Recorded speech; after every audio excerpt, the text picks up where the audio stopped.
ito yung adapter niya. Kaya ako gagamit ng Ethernet adapter kasi kailangan ko ng LAN cable. So ito, saksak mo lang siya dito sa cutting router.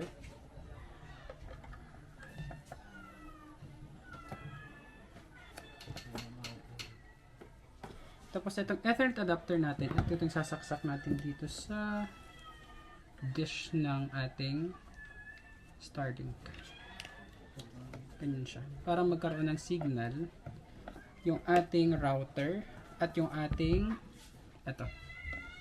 LAN cable. So, kailangan na rin natin isaksak yung power cable nito.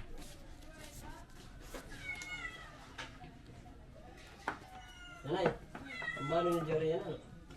Ang balo.